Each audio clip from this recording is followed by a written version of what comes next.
Today we also passed some important milestones, which I want to come back to in a moment in relation to the vaccine program. But I want to say this. Australia has set records when it comes to saving lives and saving livelihoods during the course of the pandemic. We've saved more than 30,000 lives. More than 1 million people have got themselves back into jobs, and our economic performance has worked through this global pandemic. But Australians have made great sacrifices to achieve that result, and that has been a heavy burden. Not being able to go to funerals, children not being able to go to school, families not being able to come together, significant religious celebrations, not being able to sing in church. All of these things, whether they be seen as small sacrifices or very great sacrifices, they have imposed a heavy burden on Australians. It's time to give Australians their lives back.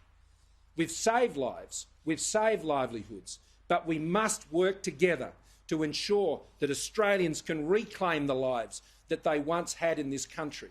And we must work together to achieve that goal. That's what the National Plan is all about. When I stood before this very lectern last time I was in quarantine, and we set out that National Plan, that deal with Australians, which said, let's get vaccinated and let's get on with it.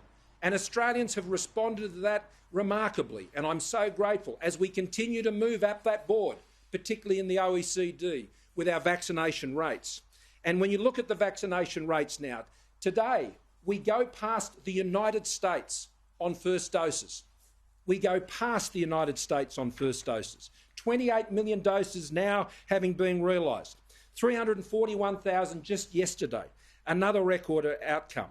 We have moved past the US, and 55% of the adult population over 16 is now vaccinated at the end of September. That's 20 points up on where it was a month ago.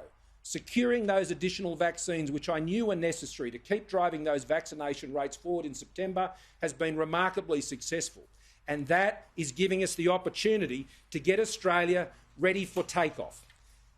Will be time very soon that we will be able to open those international borders again, and that will enable Australians who are fully vaccinated, and Australians and residents of Australia who are overseas, who are fully vaccinated, to be able to travel again and to be able to lift those caps on our airports in states where they have moved into phase C of the program. And that is where Australia is now preparing to move. This will happen next month. That's when it'll start happening from next month. As states move into those 80% vaccination rates, we have already got the technology and the other things in place that will support those states being able, under phase C of the plan, to enable their residents and citizens to leave the country and return, and also those residents and Australians who are overseas to return to Australia as if they are vaccinated, with uncapped restrictions on their arrival in those states which have moved into that phase. So let me explain that a little more. What needs to happen for that to occur? To reopen safely and to stay safely open under our national plan.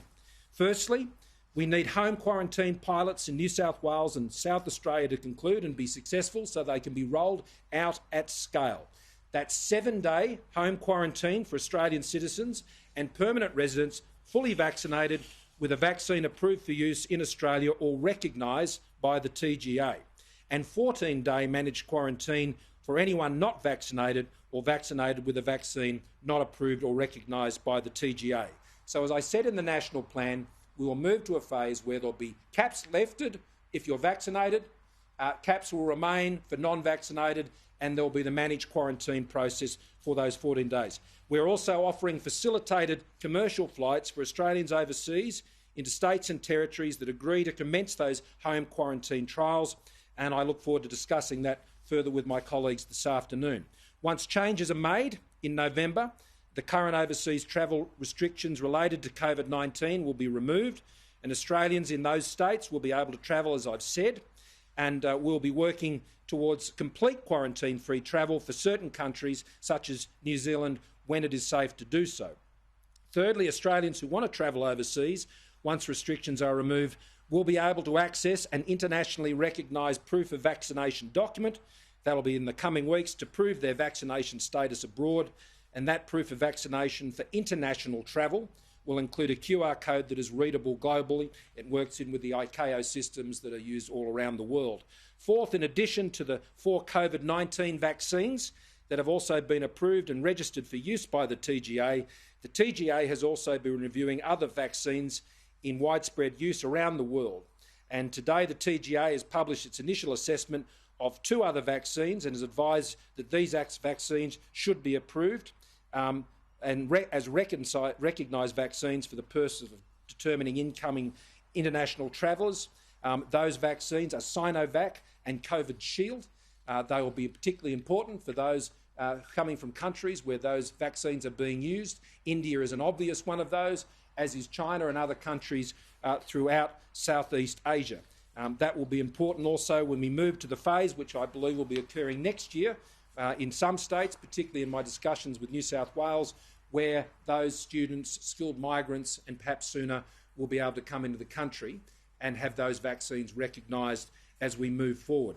So this is an important next step in the national plan. This is set out in the national plan. No surprises here. This is what we agreed to do, that we said to Australians, we get to 80%, you can leave the country and you can come back again. If you're overseas, you should be able to come back if you're a fully vaccinated Australian resident or citizen. I'm going to keep the deal with Australians when it comes to the national plan. I'm going to keep the deal which said you go and get vaccinated and we're going to ensure that the many liberties and opportunities that you have will be restored. It is a great and terrible thing that they have had to be taken away because of the pandemic.